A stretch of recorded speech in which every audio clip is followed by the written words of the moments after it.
And we're back. Episode 27. Dude, that's a lot of episodes. Oh, sorry. Pretty Pete in the top left-hand corner, as always. Wait, have you got your mic on? I do.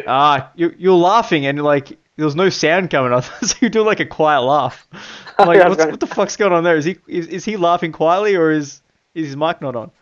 No, you were just laughing. And you're still laughing quietly. I can't hear a thing. This is so weird. uh, I don't know how to take this. I laugh and you can hear my laugh. I sound like a retarded chihuahua or something. You just go quiet. It's hilarious. Anyways, how you going, man? How's the good, foot? good. How are you? How's the foot and the Better. knee and I don't know, do you have a shoulder problem and a nipple problem? What else All, have you got going on? all getting better. All a-okay. It's all on the mend. Back to training. It's all good. All gravy. All gravy, baby, as the great All Israel gravy, baby. Adesanya says. Well, that's good All to hear. gravy, baby. Good to hear. Thank you. Makes me Thank feel you. happy. How do you Thank feel? you. How do you feel knowing that we're 27 episodes in? Because if we do one a week, that means we've been doing this for like 27 weeks. I feel like it is the time of my life. And there's the quiet laugh again. No, but it's been It's so very good. enjoyable. It's been very. I just wish we could find a time for the three of us to do more together because I like arguing with Dan. Yeah, arguing with Dan's always fun, isn't it? It is. Arguing with Dan's fun. Oh, it's the best. It's the best. He gets so into it, especially when there's like a slight misunderstanding. Yeah, and then Good times. you're on. Well, I actually agree with Peter on this one. It's like, damn you! Why are you always disagreeing with me, Dan? I feel unloved sometimes, but that's okay. It's okay. So how should we start this? Should we start with this with the old men fighting, Tito and Chuck? let's go on pensioner watch. Let's do it. Yeah, let's go. So yeah, Hey, did you watch the full fight or did you just watch the finish? I've watched the full fight now. You want my take on it? I suppose. Well, let's hear it. Let's hear it, my friend. From watching it, obviously they should never have. Tito, I guess, can make an argument for, but Chuck should never have been licensed for that fight. When a guy's got knocked out a gazillion times at the end of his career, which ended 8 years ago, and at best has been training on and off for fun, like, what did they think was going to happen? The open workouts and just the lead up, like even before the fight was announced, watching him hit the bags and stuff, the guys training him should not have trained him for it. They should have said no. Golden Boy MMA should have said no. Everyone close to him should have said no, but I guess you can't really judge. Maybe he's got a difficult financial situation. From the fight now, watching the fight, and I watched it 3 times, he seemed very tentative to exchange with Tito, when in the past, obviously, he was never tentative to exchange with Tito. I reckon that's a sign of maybe in the training camp, he maybe took some damage. Not saying he was hurt going into it, but I mean, like, I think he knew his chin couldn't withstand punches. So if you watch him, he was very tentative. He was very wide stance, sort of keeping the hands out to keep Tito at bay, and just sort of hoping to land the lucky shot, I think. Whereas you got Tito, who, what was it, last year he fought on Bellator? Yeah, Or maybe yeah. 2016 at the latest? No, it was last year So, against Chell. yeah, well, there you go, So he won a fight in the last 8 years. He's fought in the last 8 years, something that Chuck hasn't done. So, He's won 3 I mean, fights. it was always going to...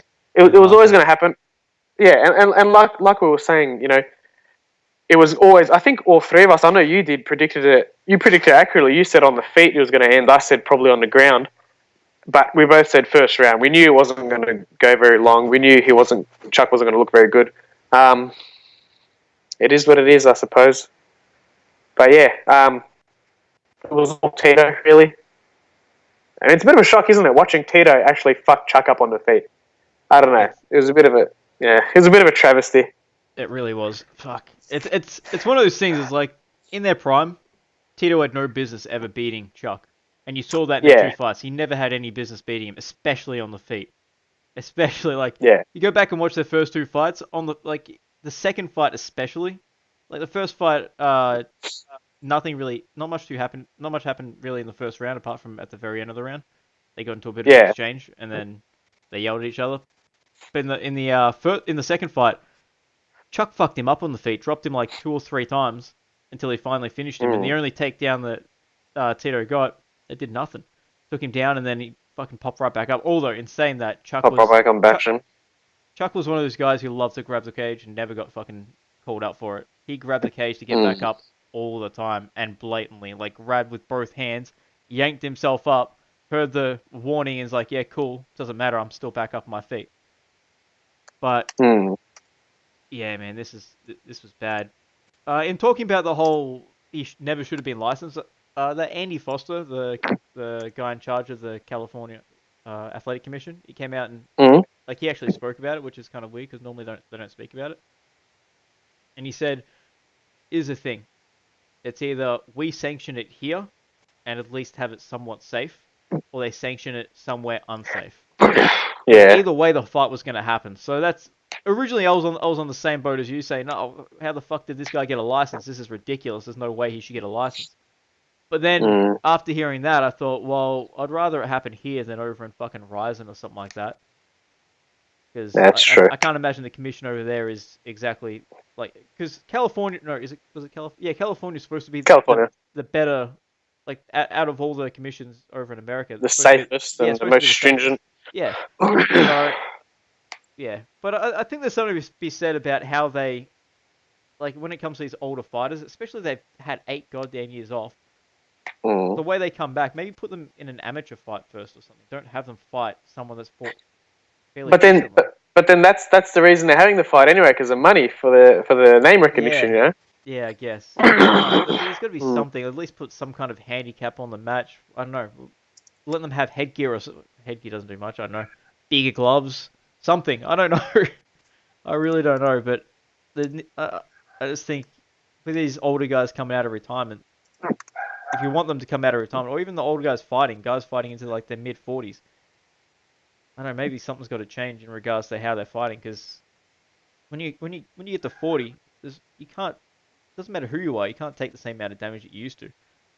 Even Randy Couture, when he was fighting into his early mid-40s, you could tell as soon as he got touched, he fell.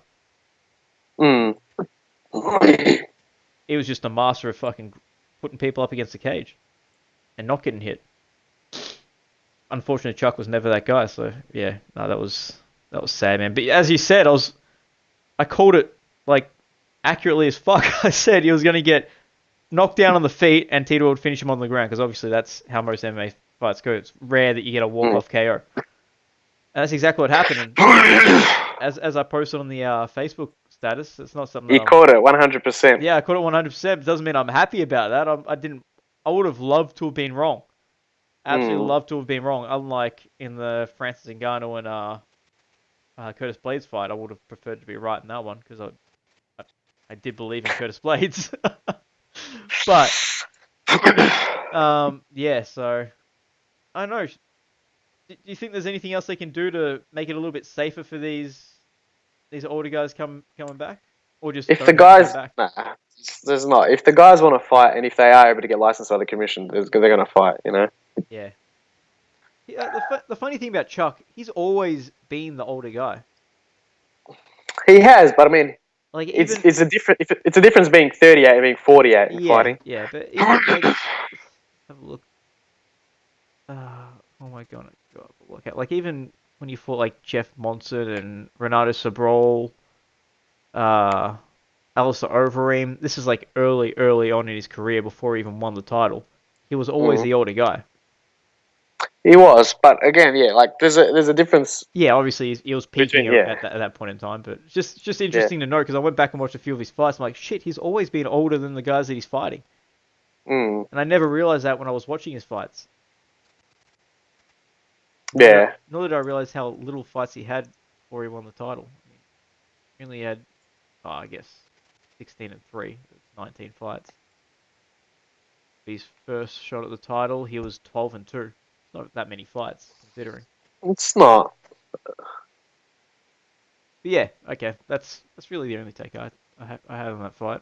I think we all can say it was pretty sad to watch, seeing Chuck get knocked out like that. Against who he got knocked out against. One more thing on that. I don't know, I felt worse watching Rashad Evans or Shogun or whatever get knocked out, only because like everyone knew Chuck was going to get fucked up. Like I don't think anyone held out any hope he was going to win. And they're both old pensioners, but I mean, like when you watch a legend fight a young dude in his prime and get fucked up, you're just like, oh man, he would have wiped the floor with this guy in his prime, you know? Yeah. So that's a little bit sadder, and the wins mean more, you know what I mean? This is true. One thing we're not doing though, we're not talking about Tito, like, and the fact that this is, like, he's somehow come. Let me just go back to his record. He came from being in the UFC and losing 1, 2, 3, 4, 5, 6, 7, winning 1, and drawing 1. That's how he left the UFC. And now, after leaving the UFC, he's won 4 and lost 1. So he's completely changed the end of his career. I mean, if he ended his career as it was in the UFC, we all would have been like, oh, he was okay up until he fought Chuck and like all these other guys that were clearly a lot better than him. Yeah. But he's come back and he fought Stephan Bonner, which obviously you wouldn't think it's that big of a win, but still it's something. And he beat Chael Sonnen and Chuck Liddell. So he got that Chael Sonnen loss from the wrestling days back, and he got the Chuck Liddell loss back, or 2 losses. Even though it doesn't really mean too much, it's still in his career beating the guy that knocked him out twice. Yeah. It's a bit of a personal sort of satisfaction for him. Yeah. Plus, I also call the way he fights. Like he just uses very basic, fundamental boxing, and it didn't. He's always used that, even in the first 2 fights with Chuck. But obviously, Chuck just had such ridiculous physical timing. differences now, and the physical differences now are just a lot greater between the two. And that's another thing I want to talk about, because everyone was talking about how Chuck always had power and the power's the last thing to go. And I was one to like kind of disagree with that. I never thought he had power. I thought he just had phenomenal timing. He was able to catch people coming in. He's able to catch people, and is the fact that he threw the hard, heavy combos. He'd barely, like, he wasn't like a one-punch knockout dude. He would land the 3-4 shots and then they go down. Yeah. Like, they're hard shots, obviously. Yeah. But he was never just got bang, knockout, you know? Nah, never. But it was always like, because everyone always saw him as a counter striker, meaning that means someone's coming towards him while he's moving back, so someone's moving into the punch. So that's normally how he got all his knockouts. So when they were saying, oh, Chuck's still got power, so hopefully he can knock him out, I was thinking, no, he never had power. He never had that, like, Rumble Johnson type of power. He had great timing, and that's how he got these people. And now he's not going into this fight, he's old. He doesn't have that time anymore. He doesn't have the reflexes anymore. He can't slip a punch and fucking slam someone as they're coming in, because he can't see them. Or if he can see them, he can't react to them the same way he used to. Yeah, that's the thing. He might see them, but his body is just... Yeah. And not letting him react. He was trying to fight the exact same style as he fought in his early days. And he can't do it. I was trying to explain to my dad exactly what it felt like watching. You know, I was saying it's kind of like watching a Roy Jones Jr. Because in his heyday, Roy Jones never fought a very like fundamental boxing kind of way. But then, as he started getting older, obviously his reflexes started to slow down, so his style of fighting couldn't keep up with his age, and that's what's happened with Chuck. In Chuck's heyday, he never fought with like fundamental striking, and he's gone into his later years doing the exact same thing, and it's worked out horribly for him. Yeah, exactly. It's always those guys that rely on the sort of physical skill that, you know, as their main component, that suffer as they get older, more so than others that are just, you know, more fundamentally sound, so to speak. Yeah, and that'll be the same with someone like a Conor McGregor. If he keeps on fighting into his like mid to late 30s, he'll fall off dramatically as well. Yeah. But that's why a guy like GSP can continue into his mid to late 30s, because he's fundamentally sound. Exactly. You know? Exactly. All right. Well, I think we get off this sad cycle and we start talking about the fights that are going on this weekend, because we've got some serious Aussie fights going on. But we'll start with the singers chronologically. This is the one that comes first. We'll talk about the tough finale, which we have an Aussie guy coaching on that, so that's once again Aussie pride. Fuck everyone else. You just want to talk about the main event? I'll quickly just... I have not watched any of the Ultimate Fighter or have really. I haven't watched it either. I watched one episode and it looked like everyone on there was going to be cans. So I was like, oh, fuck that. Okay. I might go back and watch it, but yeah, like the heavyweight, the heavyweight in the first episode that ended up winning was drinking beer every day. He was like he was an alcoholic. I'm like, is he a functional alcoholic or is everyone else on this show just really bad? I don't know. Mm. Alright, so there's a couple of good fights. There's Joseph Benavidez is back, so that's always good to see. Hopefully he does well. Rick Glenn coming off a really awkward win against Benavidez. That's always good. Pedro Munoz and Brian Caraway. That's the co-main. I reckon that'll be alright. Actually, I like picking fight of the night, but I can't really. It's gonna be fight of the night here. Anyways, let's go to the main event. We'll talk about RDA and Usman. Kamaru Usman. You go first, my friend. I'll go first. All right. I hope Dos Anjos wins. I feel like we're gonna have the same idea on this fight, so I'll let you go. And if I don't have anything else to say, I'll just leave it at that. And if he learns from the loss to Colby Covington, he'll win. But I feel like this fight will go pretty much the same way as the Colby Covington fight. I Same think. Way? Not worse. Yeah, I think. Sorry. Not worse. Not worse. No, I don't think worse. I think it'll go the same way. I think Usman will beat him over a decision with the pressure and the wrestling. But fuck me, I hope not. I hope Dos Anjos catches him. I don't think RDA can handle 5 rounds with a guy as big as Usman on top of him. Keep in mind, I don't think he's that good. Colby's a pretty small welterweight. I don't think Usman's that good. I haven't seen enough of him to know if he's that good, but his wrestling's clearly that good. Yeah, I mean, And I watched. when was the last time RDA beat a wrestler? Let's check that, my friend. I'm looking that up straight after saying that as well. Let's see. Okay, so Lola, Magny, and Tarek Safadine, they were all strikers. Berkey and Eddie, he lost to. He lost. Benson Henderson, when he knocked out Benson Henderson for the title. Not for the title. Was it for the title? No, it wasn't for the title. No, it wasn't for the title. He beat Anthony Pettis for the title. Yeah, when he knocked out Benson Henderson. But let's just have a little look-see at Kamaru Usman. What fight of his did I... that's the fight I watched. I watched 2 fights of his, and I was like, when he beat that Emil Meek. Yep. And when he beat Damian Maia. When he came out and had the famous 30%. Fuck. Yeah, I was like... gave 30%, everyone's like, how the fuck? What the... Don't you... Fuck you. Everyone got really upset about that. But then, you know what? When I watched Colby Covington fight Damian Maia, and, you know, it was pretty even for most of it, I was like, he sucks too. But then he walloped. Yeah. Dos Anjos. That's because he fought him striking and Damian Maia got the better of him striking. That's why he thought that. But Damian Maia never had the better of Kamaru Usman, I don't think. He didn't, but it was like, that's the best way to describe that fight when I was watching it. Yeah, that's pretty much how it was. I mean, I hope Dos Anjos fucks him up, but... Fuck, poor Maia, he had a bad run of just fighting like top wrestler after top wrestler after top wrestler. But I guess he can't beat him. You think that jiu-jitsu background, and when he knows that he struggles against the wrestlers, where's the improvement? Maia? There's literally been no improvement. No, he did improve his takedown game like dramatically. I'm talking about from his original days where he fought like from his original days. But I mean, but it's, like wrestling, you can't learn that over the course of like a year or something like that. It takes time. You can't. But I mean, when he's been fighting professionally consistently since 2005. So 13 years, you'd fucking hope he would have improved it. I see what you mean by consistently, because he had one fight in 2001. Yeah, one fight in 2001, you know? Fuck, he's fought the who's who, though. Like, he has, yeah. He's never fought a chump. No. Fuck, solid effort looking at that. Yeah, anyways, going back to that main fight. Yeah, so we're both... Like, if we had to put money on one person to win, we're both Usman. Yeah.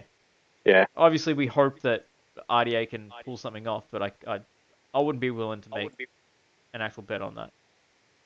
I wouldn't even be willing to, like, just as a joke, just be like, fuck it, I'm picking RDA, because I just don't think it's going to happen. Yeah. Nah, I don't think it happened.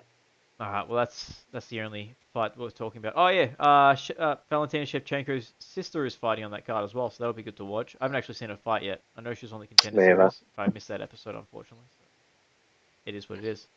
Anyways, shall we move on to the Let Aussie us. stacked card in Adelaide that, well, neither of us are going to, so that's kind of depressing. But we'll go to the Melbourne one. We will. Indeed, sir. Unless ticket prices are absurd. Astronomical, which they probably will be. But the good thing is at Releva, like, man, if we just get the cheapest seats, that'll be fine, because you can see everything. Yeah. Fuck, we went to the Whittaker and Brunson fight, and that was phenomenal.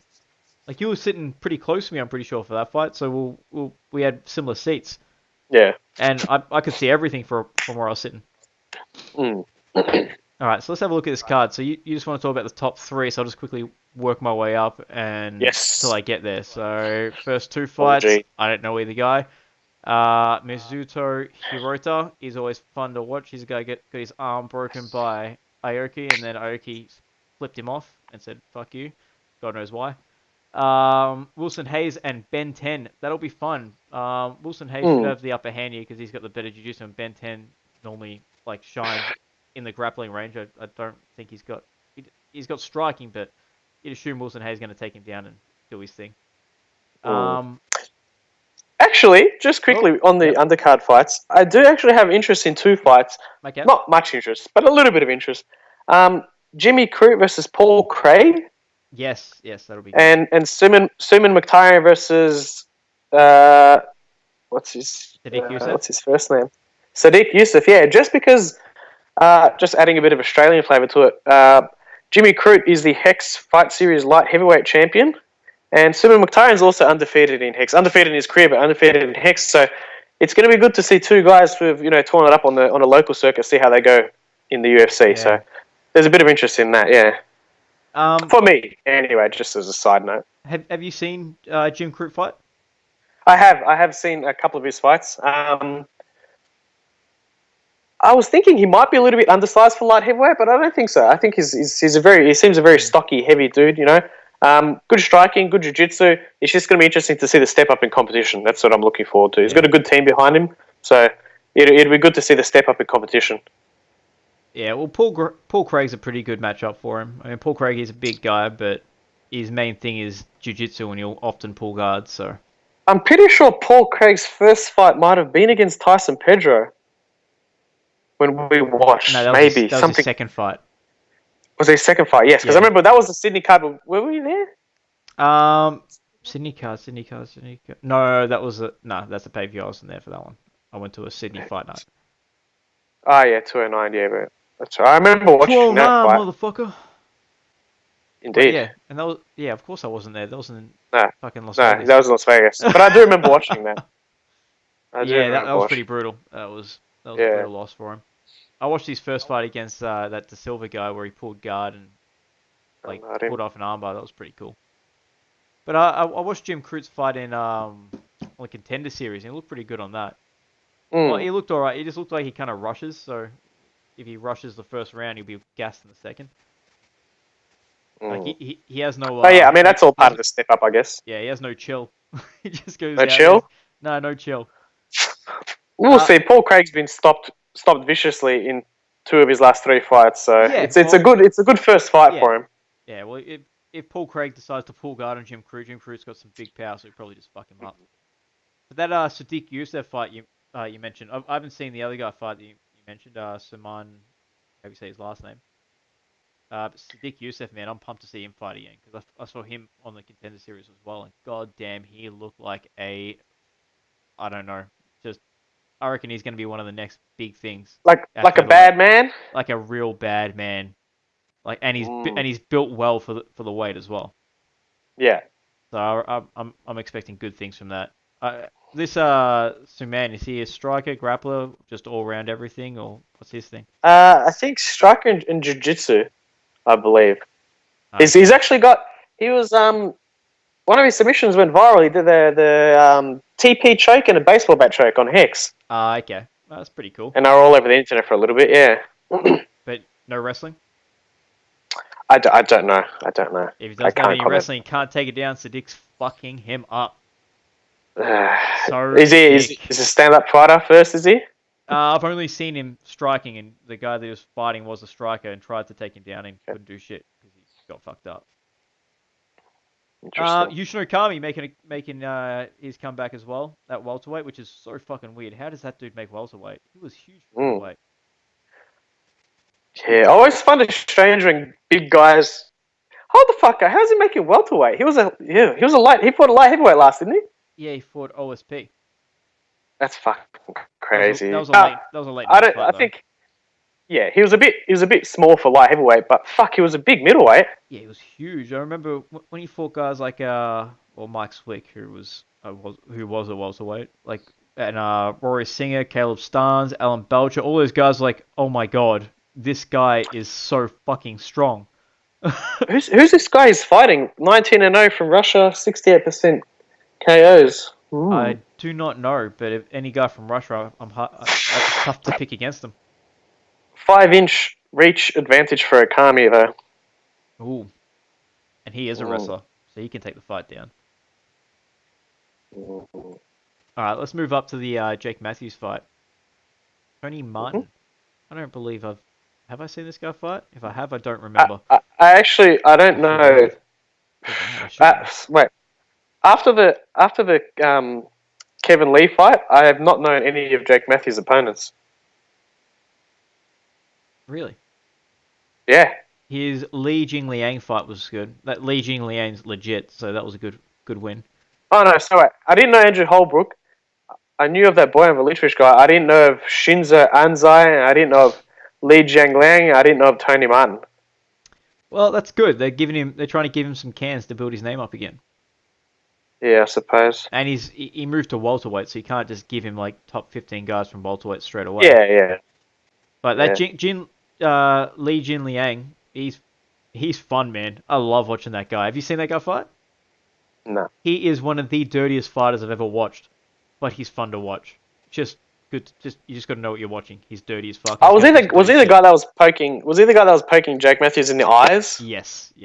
Ah, yes. And in his fight over the weekend, the bell went and he hit the guy like 3 solid times. And it was clear that the fucking bell had just rung. The arena was quiet because they're in fucking Japan, so of course, or China. Either way, they're all very respectful and shit over there, so they're dead quiet watching the fight, and you hear the buzzer go, and he's like, bang, bang, bang, bang. It's like, whoa, that's brutal. And then he ended up winning the fight, so yeah, that's that. What a guy. Yes, your hero. But this Tony... I don't know. How did you get that? I don't know. This Tony Martin seems like a step up though, because this just looking at his record, he's fought names, like legit names in like Philippe Nova, Dariush, Fabricio Camois, Alex White, Case, Mercier, Ryan LaFleur. Ryan LaFleur's pretty legit. He's fought some decent names. Fought a Russian guy. I mean, you know how I feel about Russian guys. They're tough. I do. So yeah, I don't know. This seems like a step up. I mean, the last guy Jake Matthews fought looked like a featherweight who decided he wanted to fight at welterweight. He looked shorter and like he had like that flabby, physique that looks as though he came up in weight. I'm just looking at the next fight, Hunt and Justin Willis. Yeah. I don't think I've been this confident for Mark Hunt fight in a long time. Oh, really? Do you remember watching earlier in the year Justin Willis and Chase Sherman when they stood there beating the shit out of each other for 3 rounds? Yeah, I do remember that. I forgot who this guy was, so I looked at it and I was like, man, that fight was awesome. I picked Sherman to win that as well, and then watching the fight, I'm like, but oh no. That fills me with complete confidence for Hunt, because when you got a guy he does have a 6-inch reach advantage, and a 3-inch height advantage, but Mark Hunt's not a big guy. So when you got a dude that's sort of reasonably close to Mark Hunt's size, and he stands in front of him, I just feel like all the favors in Mark Hunt's, all the odds are in Mark Hunt's favor for that fight. You know, a guy that just wants to stand and bang that doesn't have the technical ability of Mark Hunt, I think they're in big trouble. Yeah, I agree. I definitely every time I look at Mark Hunt's record, I'm like, what the fuck? Yeah. But yeah, Mark Hunt, I think he knocks this guy out. Yeah. This is retirement fight, isn't it? Last fight in the UFC should be the retirement fight, but you never know. If he leaves I the think UFC and goes and fights in like Ryzen or something like that, his hate for the UFC has to be so ridiculous and fake. I was just gonna say I don't know necessarily like he seems disgruntled with the UFC obviously, but he is a big star in Japan, and if they throw a bucket load of money at him to fight some fucking random Japanese dude, But they're all on steroids. As yeah, the great Diaz brothers always say, they're all on steroids. But yeah. Very true. But yes, Mark Hunt KO, I think, in that one. Very confident. Yeah, I'm going to go with the same thing, Mark Hunt. For this Tyson Pedro Shogun fight, I'm going Shogun though. I think I feel bad saying this. I feel bad saying this, but I feel like Tyson Pedro has been highly overrated. I feel like he could be something, but they're trying to push him too quick. Yeah, you know why they're trying to push him too quick? Because he's handsome as fuck. That's fair. I mean, he had 2 good fights against Roundtree and Craig, but Roundtree isn't the best. He's okay, but he's not the best. Craig, once again, same thing. And then they put him against fucking Latifi. It's like, what are you trying to do? Are you trying to take away this guy's momentum? Why would you put someone like that against a Latifi straight away? You know what I hope? I fucking hope Shogun knocks him unconscious in the first punch of the fight. Not because I don't like Pedro, but because I fucking love Shogun. Yeah, fair enough. Love Shogun. But this is how it'll go. There's always a but. Alright. Shogun is moving at fucking snail pace these days. Right? And I think it's a common theme with some of these Brazilian fighters, I feel, especially as they get older. They don't fucking train any wrestling. Or any fucking jiu-jitsu, whatever the fuck, right? I feel like they just hit pads, spar a little bit, hit some more pads, and then they go fight. Just let me bang, bro. Just let me bang. Yeah. So this is how I see this fight going. I think Shogun hits him early, hurts him, and then gets taken down and fucking mangled on the ground. Shogun does have good wrestling, though. He's shown to have good wrestling in previous fights. It does, but it's not so much the wrestling ability. Like, against an actual wrestler, he'd be fucked. I don't think Tyson Pedro... He took Corey Anderson down. True. Corey Anderson's fucking overrated as fuck, though. But, that being said, I just feel like it's his physical attributes that are lacking. Not so much his... Like, technique-wise, yeah, but I just feel like his body's not up to the fitness. Also, I don't think he's training as hard as he used to. But I don't think his body will hold up for that. I think if he'll hurt Pedro will take him down, finish him on the ground. But I fucking hope not. I hope he just... Like, I wish I could do it. I would stand up for you and do it. But I'm not gonna. But Shogun throws either one. I just want to say, if Dan was here right now, he would stand up and do it.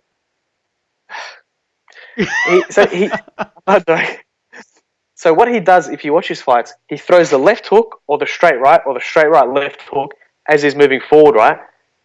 But it's like his fucking feet just sort of drag across the mat. Yeah, they do. Yeah. Like, it's so fucking slow. You know what I mean? You know exactly what I mean. I know you do. I can hear it in your voice. He throws the bang, bang, and then as he's moving forward punching, his feet are just dragging, and he's like this. Right? And he's either going to fucking knock the guy unconscious really bad, or he's going to get clipped on the chin and go... Yeah, more often than not, he's getting clipped on the chin, unfortunately. Yeah. Or he'll get taken out. But I think the fight ends on the ground.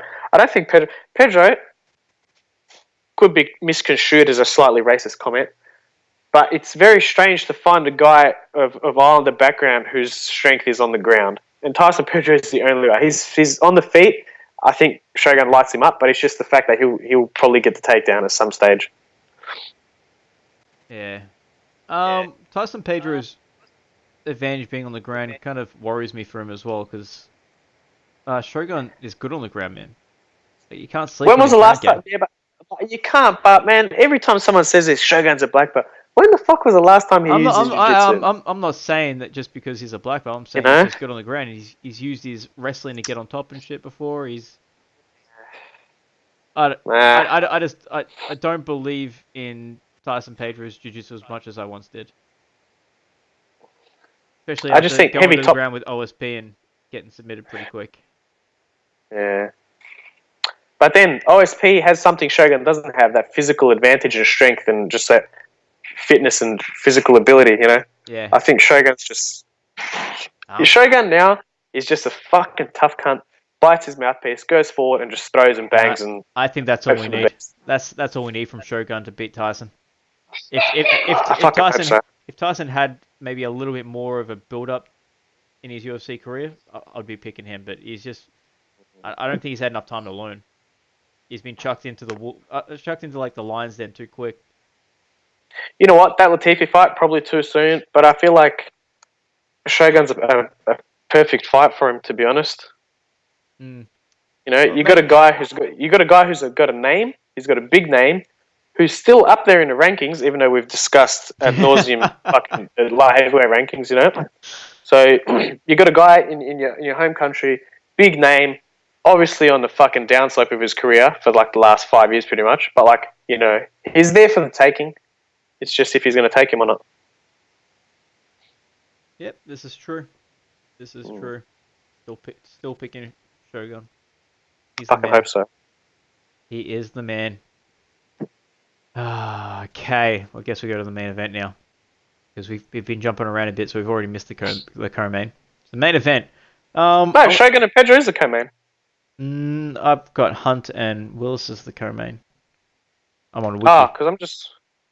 Because I'm on the UFC card and it's got, like on the website, it's got Shogun and thing. Oh, it does too. It does. Yeah, that's the only reason why I brought up Hunt and Willis before. Fair enough. All right, seems I had it wrong. My apologies. All right, let's go to the main event. Yes. JDS against Tito Ortiz. Once again, another person on the downside of his career against another Aussie up-and-comer. And once again, I am personally going for the guy on the downside. I want you to go first on this one. Do you reckon JDS? I reckon JDS. I do think. Once again, like, Tito Ortiz is good, but they're pushing him too quick. Yeah, Andre Arlovski was a good fight for him. That was. But I thought he lost that fight. Oh, yeah, he probably lost the fight, but it was still I thought he lost that fight. I still thought it was a good fight for him at that point in time in his career, because Andre Arlovski isn't the same. He's not at the same point as he was back when he won the heavyweight title. So it was a good fight for him. It was a chinny guy against a guy with big power. Both guys like to fight on the feet. I kind of expected Tito Ortiz to win, despite the fact that it was close. But JDS... I thought he was going to stop him. Yeah. But JDS isn't that as far into his career as an Andre Arlovski is, so I just feel as though this is just a better version of Andre Arlovski. You literally read my mind, what I was thinking about 30 seconds earlier. Oh, are you serious? Yeah. Well, he is a better... I'm going to change this slightly. Just change it slightly. Yeah. Now, irrespective of Arlovski's chin, right, when I say this, he's better defensively than JDS. Defensively, from striking, he's on the feet, he's better than JDS. Better head movement, cleaner technique, better footwork than JDS as well. It's just the fact that he's chinny, right? JDS is quite flat-footed, keeps his head up high, doesn't really move his head much. He does at times, but he doesn't move it as much as Arlovski. So he does that, poses a bit of a danger to him. But the thing is, Arlovski's offense, time that by 50, and you've got Dos Santos. Again, he might not be as clean and crisp with the hands and as fluid a boxer as Arlovski, but he's got the 1-2 and overhand, and he throws them great. And I think that he's going to batter Tuivasa. He was on the downslope of his career, and he was getting knocked out by guys when he was sort of...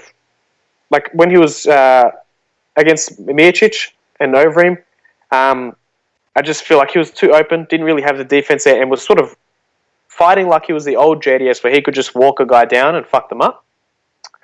Watching his last fight against Blagoy Ivanov, you saw a little bit of patience in him.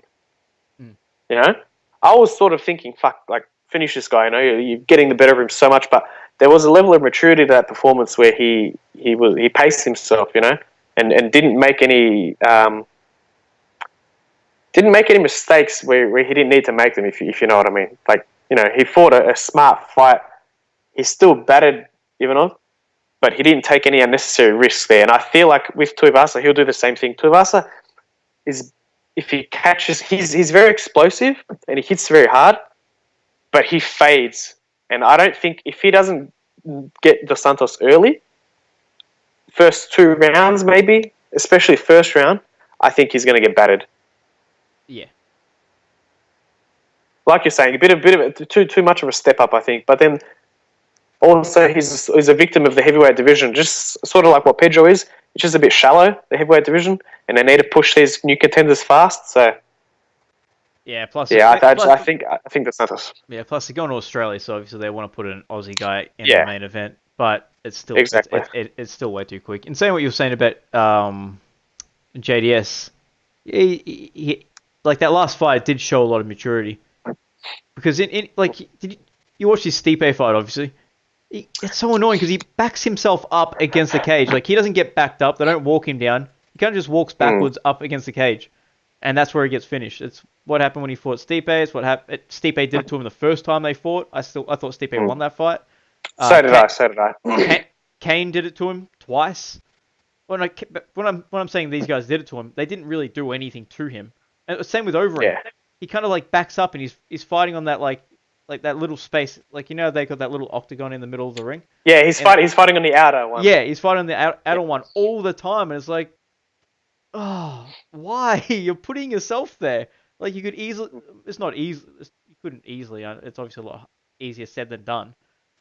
But he just walks himself back. It's not as though they're kind of like cutting the cage off. He kind of just walks back, because I imagine he trains in a ring a lot, and he feels like he can just like move along the ring a lot. But it's a cage. You can't move your head. There's no space to move your head in a cage. Once you get backed up against a cage, it's between. Yeah, once you get backed up there, then yeah. Yeah, I know. And plus, he's not someone that has a great deal of head movement, as you said. But yeah, that's something I never thought of. Because do you remember back when he was beating up like Frank Mir and knocked out Cain Velasquez? I was saying, I'm going to say something. I'm going to say something after this because I wanted to say something about that as well. Yep. You're probably going to say exactly what I'm thinking right now, and that's they were talking about how he's the best boxer in the heavyweight division, the best boxer in the UFC, and he was calling out like the Klitschko brothers and shit like that. And I remember watching him like, well, he's getting a lot of knockouts. I don't know a great deal about boxing, but who knows? Maybe that'll be fun to watch. Now you watch him now, and you're like, he fights similar to Chuck Liddell with his hands really low and shit, and he uses a lot of his reaction time to win. He's fundamentally pretty average, right? Yeah. And I've said this for a long time. The worst thing that ever happened to him was knocking out Cain Velasquez in 60 seconds. Yeah.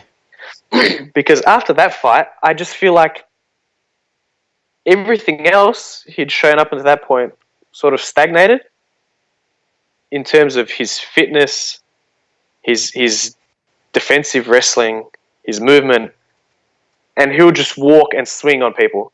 Yeah. You know, and then he knocked out Frank Mir, and then, like you said, he started talking about fighting the Klitschkos and blah, blah, blah. And I just feel like he negated the growth in all the other aspects. And because he was getting these knockouts, and because his head coach was Luis Doria, who's a boxing coach, I feel like, you know, everything else stagnated or just slightly in small increments got better. And he just focused everything on his boxing. And then that's why he got a fucking ass whooping twice from Cain, because he thought he was just going to walk in and bang, chin him over, just like what he did to Frank Mir. But then you look at the punch against, I'm not going to say it was a lucky punch. He threw it and tried with the intention of landing where it did, but, you know, that's not going to happen every fight. And then he fought a guy like Frank Mir, who's had no business on the feet with him, but couldn't take him down. You know, that fight was obviously in his favour, and I think they just got to his head and just ruined his sort of progression, so to speak. Yeah. Well. But anyway, off track. But I think he's just going to have. He's still physically got the skills.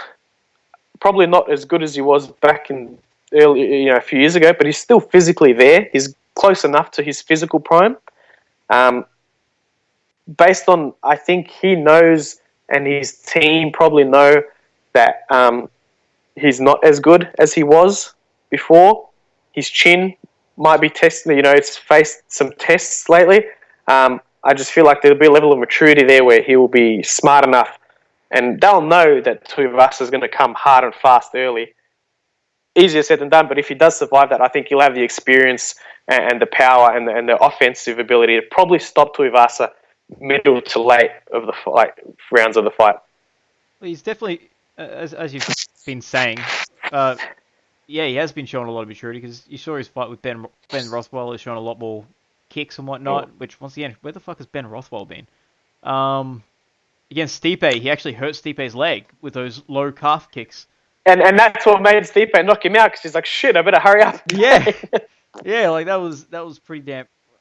Yeah, it showed maturity in the fact that he was developing his skills, but it showed immaturity in the fact that he kind of backed up against the cage and he got himself knocked out because he could have walked Stipe down.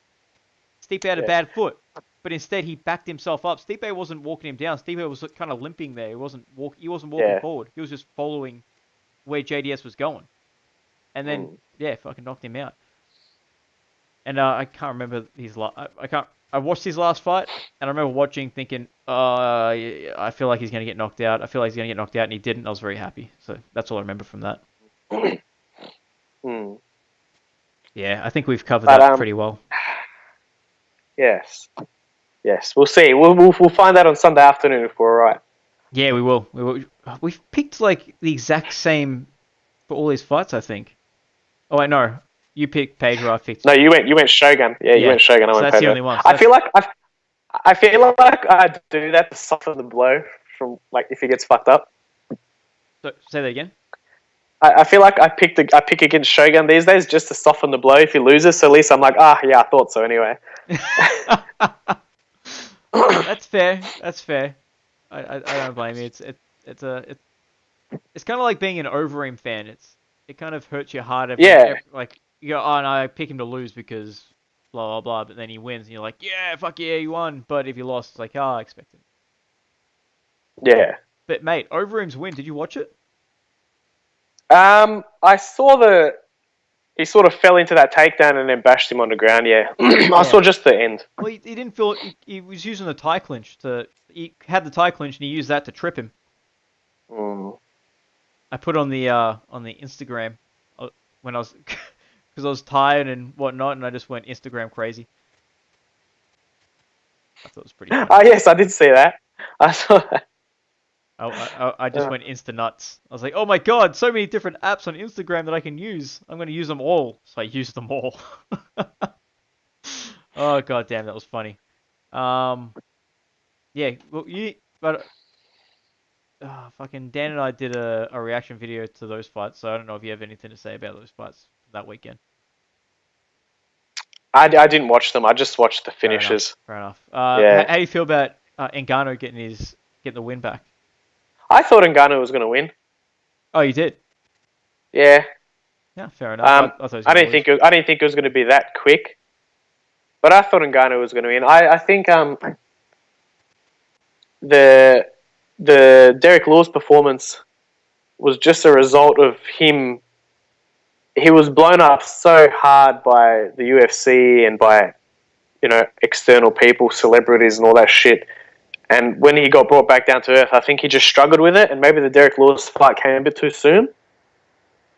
But then I feel like from the aftermath of that fight, he sort of snapped back into it.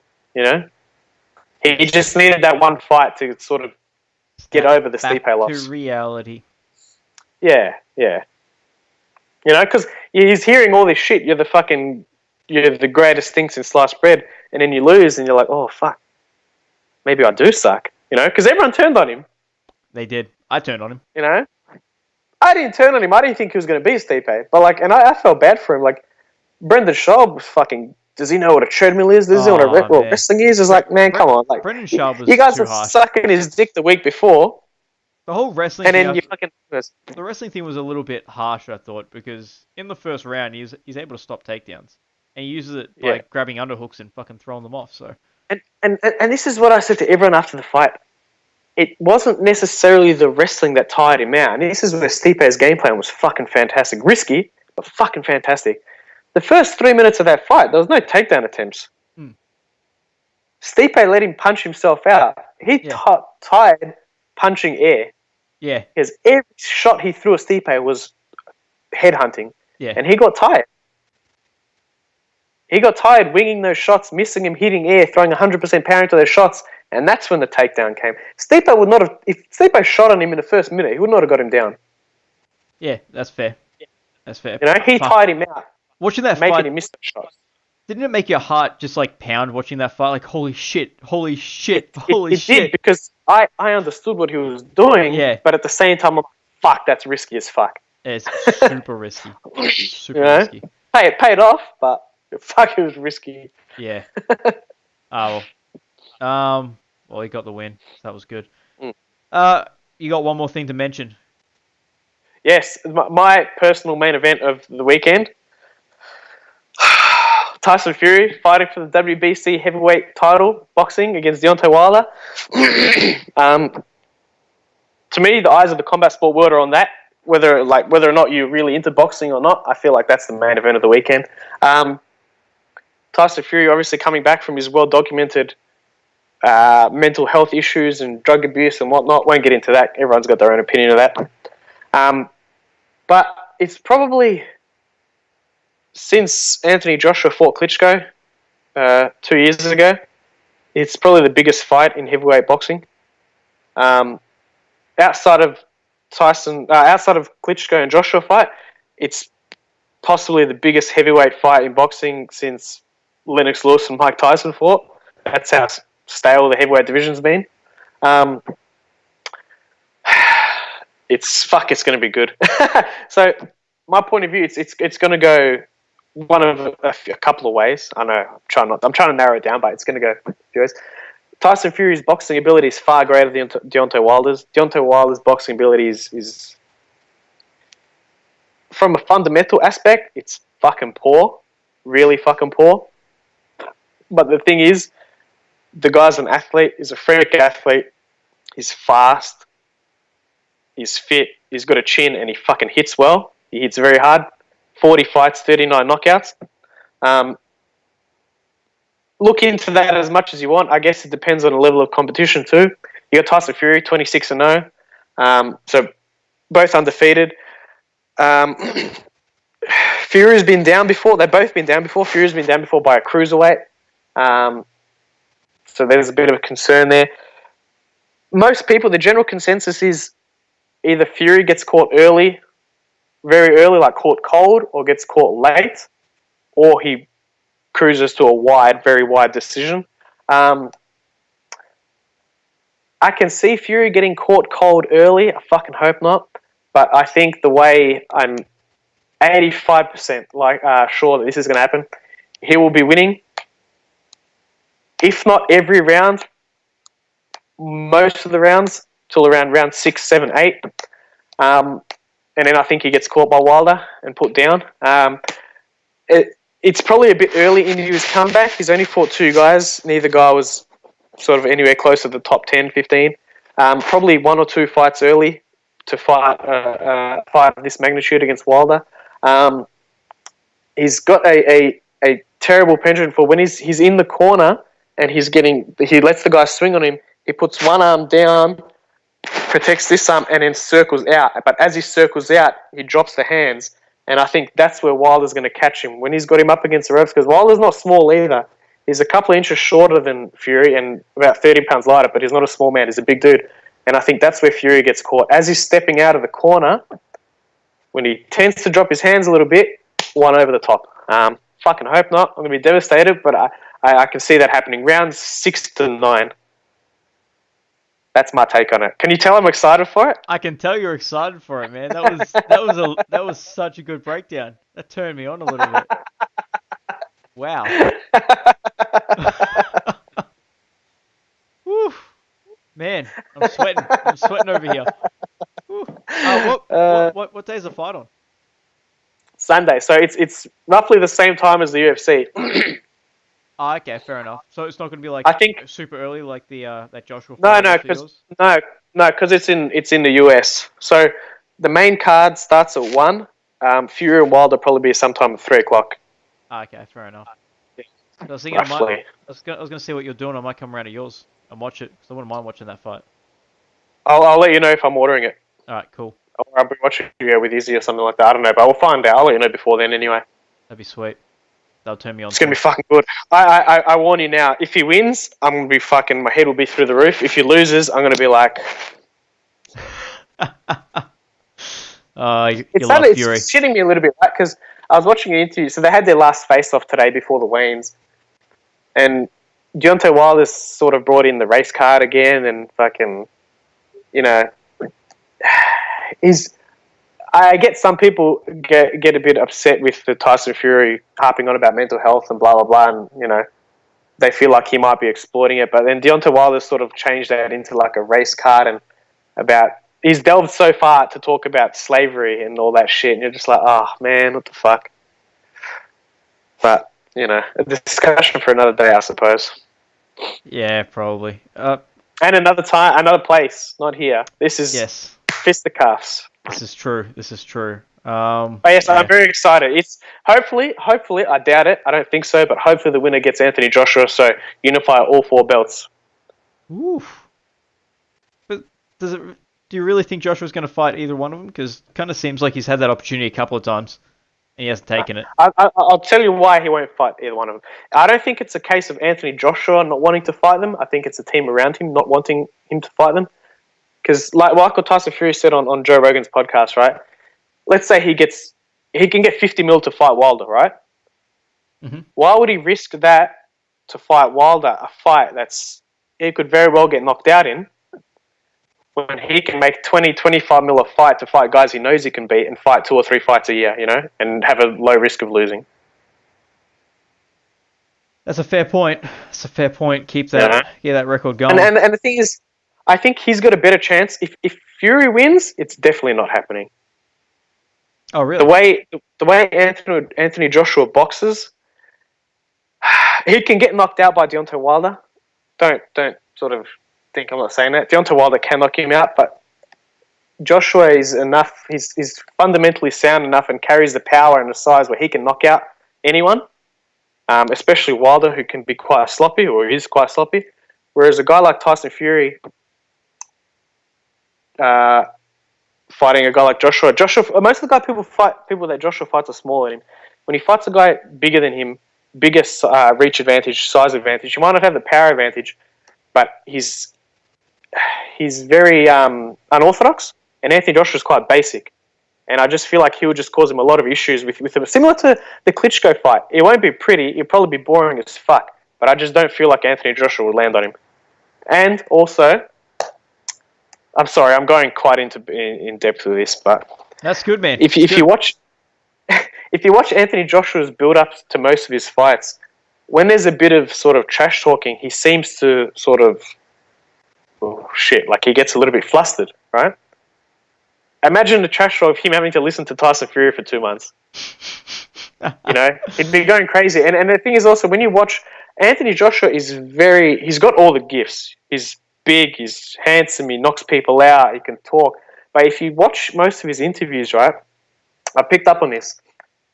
Unless he's sort of directed by his team with the questions, he doesn't really say much. I feel like they try and keep him quiet to keep the persona of the smart, humble dude, you know what I mean?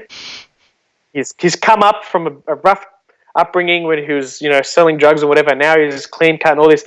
But I just feel like whenever he speaks, it's always very tailored. And the interaction with Tyson Fury, where he's forced to say something of his own thoughts, would just fucking mind-boggle him. It'd be very interesting. I hope they make that.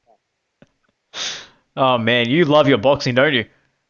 I just love watching people fucking punch each other. It's good. It is good. And kick each other, and choke each other, and throw each other. It's all good. It's all gravy. It is. It's what life is made of. Just watching other people fight who aren't me. Hey, it's the easiest thing to understand. It's true. That guy punched that guy in the face. He's hurt. All right, he must be winning. Yep, it's easier than trying to understand, football. Any of the, 15 different types of football. Soccer, exactly. American, Aussie. I can't remember where he said this, but Dana White said this a while ago. I remember reading it. He goes, even a sport like soccer, right? Everyone knows how to play it, but there's certain parts of the world where no one gives a fuck. Like America, which is arguably the biggest market, or is the biggest market in the world, right? Mm. No one really gives a fuck. You got American football, which is the biggest thing in America, but outside of it, no one really gives a fuck. What's one thing that everyone can understand? People fighting. You might not like it, but people from everywhere, there's fans everywhere for it. So, yeah, it's the easiest thing to understand. Except jiu-jitsu. No one likes watching jiu-jitsu tournaments. It's so true. Man, I specifically train jiu-jitsu and I can't stand watching it. Just quickly, I don't know why I put my hand up like I'm in a fucking classroom, but just speaking of jiu-jitsu, I am actually, I think I might, not live, I won't watch it live, but I think I might watch my first jits comp, that combat jiu-jitsu that Vadum and Josh Barnett and stuff are in. Yeah, that looks with good. The slaps. Yeah, that looks exciting. I'll actually watch that. I'll watch that shit. I'll watch it on YouTube when it comes out. Is that not going to be on Fight Pass? Oh no, it's just the Eddie Bravo Invitational that's on Fight Pass. Yeah. It's just it's some different organization, but yeah, I'll watch the fuck out of that. Yeah. Just quickly before we end this, because I was going to say this earlier on when we were talking about Chuck and Tito. Tito doesn't have a profile page on Fight Pass anymore. Why? Well, unless my Fight Pass is screwing up, but every time I type in his name, it just comes up with fights of him in it instead of an actual profile page. Oh, I don't know. Anyways, I thought I might throw that out there. I should have said that earlier on. No one's going to see that now. No one watches this far in. If you're watching this far in, I fucking commend you. Yes, I love you. I commend you. Please leave a comment. But I know there's no one listening to this. So I can say whatever the fuck I want. I can show my dick on the camera and no one would know. That's just how it is. Mate, we're an hour, 1 minute, and 50 seconds in. No one's watching this. I'm showing my dick. It's flown, though.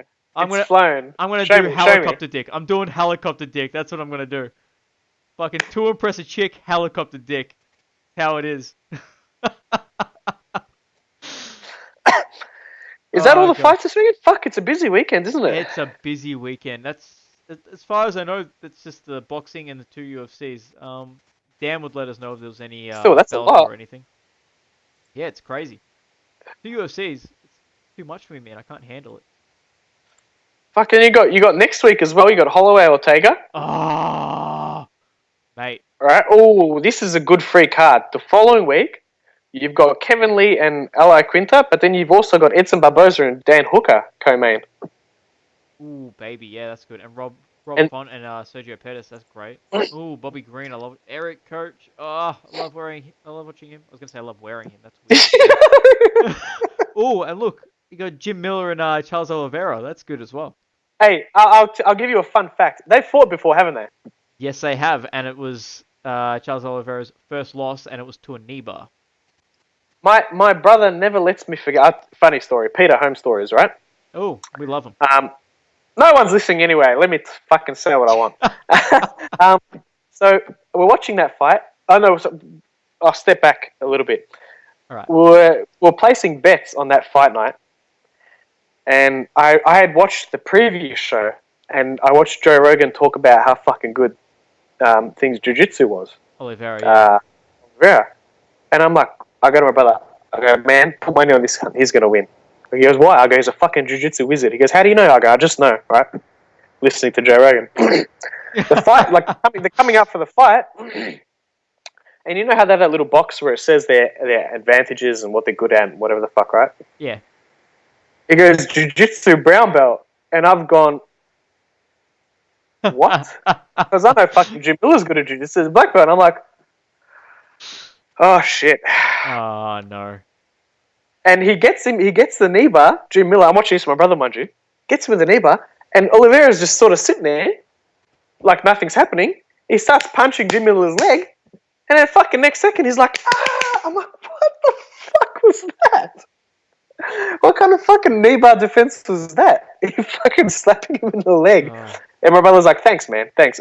Every fucking time Charles Oliveira fights, he goes, hey, it's your man, Charles Oliveira. I'm like, shut the fuck up. Oh, fuck. Your man. My man, fucking Charles Oliveira. Hey, that was Oliveira. In December of 2010. So for 8 years, Charles Oliveira has been my man. Oh, God. Charles, Charles. Oliveira. They hyped him up big, man. real big. And then my man Jim Miller, who I'm now Instagram friends with, respect. Oh! He liked one of my Very pictures nice. and then he started following me. What a sweetheart Wow. he is. Hey, you know what's 2 weeks after that card? What? A fight that I didn't give. We'll talk about it later, but just quickly touch it. A fight that I didn't give a shit about at first. But man, I'm excited for Jones and Gustafsson too. Did you watch his Helwani interview? Yes. What a fuck! That guy's a fucking idiot, man. Fucking hell, it's good because now he's just being candid. He's just speaking. He's being himself and just talking. You know what? I like him more now that he does that. But not so much when he like this. Sorry, let me take it back. Let me step back. I like him when he acts like he doesn't give a fuck, right? Yeah.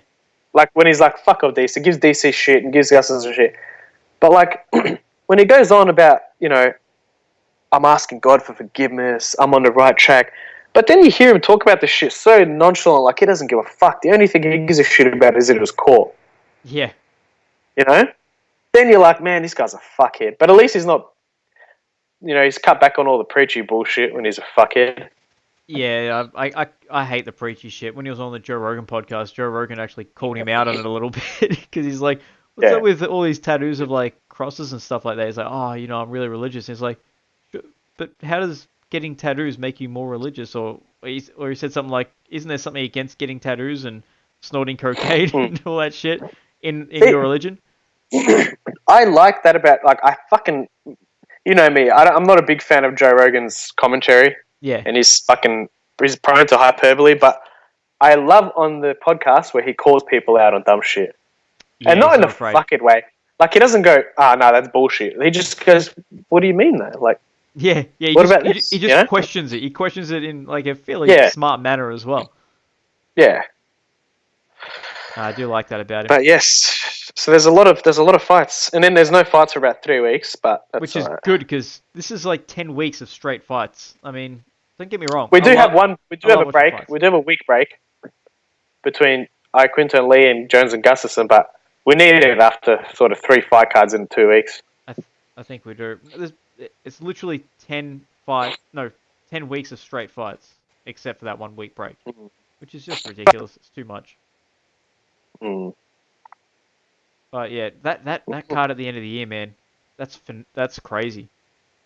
The opening fight is at Curtis Millinger against Saira Bahaduarez. No, you know it's apparently on the. Oh, it says it's on the prelims, but I hope not. Chad Mendes and Alex Volkanovski. That'll be a good fight. Yeah, on the wiki page it says that's in the. Oh my god! Oh, you know what? I fucking. It's not going to happen, but fuck me, I hope BJ Penn beats up Ryan Hall. Not going to happen. I fucking can't stand that fucking way that guy fights. Oh man, it's bad. Oh my god. I fucking hate it. Do you reckon BJ gets submitted?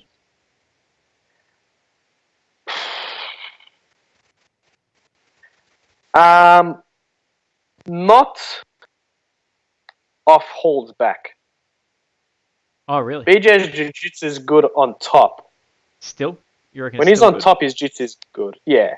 When his jiu-jitsu is good on top, it's when he's on his back. And you know where I learned this from? And I was like, fuck yeah, that makes sense. From my man GSP, when GSP fought him. I remember watching an interview, I think it was with either GSP or Ariel Helwani. Firas Zahabi, and I was saying, yeah, Penn's got fucking wicked jiu-jitsu. But not really off his back. Not in a fight, anyway. So I don't think he gets subbed when he's on top, but I think if he gets swept and sort of mounted, he'll get. Fuck, I'd love if you chin this guy. Fuck. But it won't.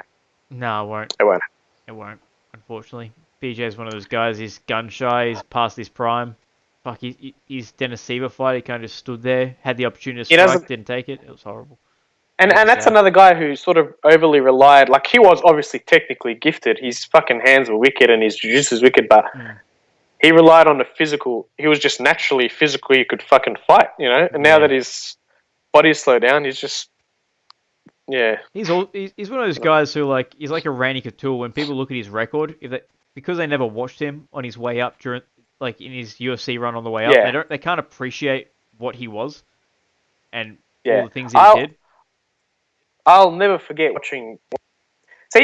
just bringing this up now, I'm going to say, I'll never forget watching his fight with Diego Sanchez. You think about it now, you're like, oh, BJ versus Diego Sanchez, that's pretty shit.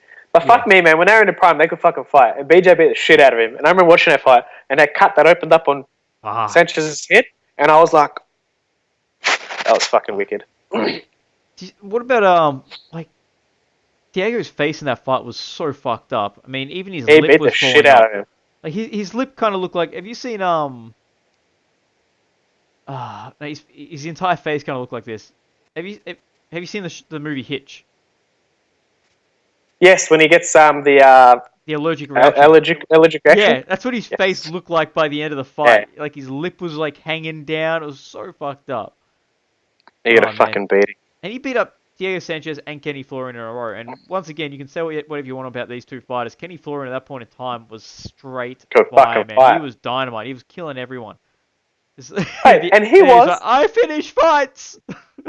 Hey, in the first, and he beat the shit out of Sean Shirk and Joe Stevenson. But in that first GSP fight, he was getting the better of GSP until GSP started taking him down. In that first, yeah. No, that second GSP fight. Sorry. When he got bashed. Was he really? I don't. He was getting the better of GSP. He busted his nose up. In the second, I remember that in the first. Or was it the first one? No, I'm thinking the first one. Sorry, I'm thinking the first one then.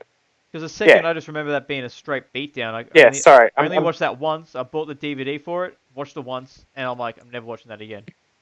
Sorry, I'm thinking of the first one. Yeah. Yeah. I think that was the turning point for me when I started disliking GSP. No. Because he beat up BJ Penn. Before that, I loved him. Actually, no, because he beat up BJ Penn and he beat up Matt Hughes, and I love both those guys. And I'm like, oh, sad panda. But yeah, that's what happened for me. All right, man. Very good. All right, I say that this has been a good chat. We've gone for an hour and 12 minutes. No one's watching this shit. That's always good. It's way too long. But it's been a fun chat. So, shall we call it? Let's call it a night, my friend. Let's call it a night. It's been fun. Do you have anyone to thank or any holes in doors to appreciate? I would like to thank one of our two primary sponsors, Aussie Pet Doors. You can find them on Facebook. Search Aussie Pet Doors, or just on Google Aussie Pet Doors. Servicing all around Australia, based here in Melbourne. So support local business. Yep. Also, would you like to thank anyone else? You want to thank Scammer? Yes. Sorry, I thought you were going to do that. And Scammer Jim. I probably should. Yes, sorry, I thought we were splitting it. Yeah, I probably should have done that. Probably should have. But you sound so much better with the whole promotional thing. You look so excited. You got a big smile on your face. I thought I'd just let you do the whole thing. Sorry. All right. Yeah, so Scammer, Aussie Pet Doors, get on that shit. We love it, and they love you. Also, like, share, subscribe this video. We're on Twitter, Instagram. If you like our Instagram page, thank Peter. He's the one doing all that shit. We're on Facebook. I think I said Twitter. Twitch, I sometimes post it up on Twitch, but fuck, people go on Twitch for games, not this, so I don't do that. What else are we on? Have I said it all? I believe I have. Yeah. All right, cool. As I said, like, share, subscribe, all that good stuff. If you want to ask us a question, post it on either Facebook. You can ask us on Instagram. You can, on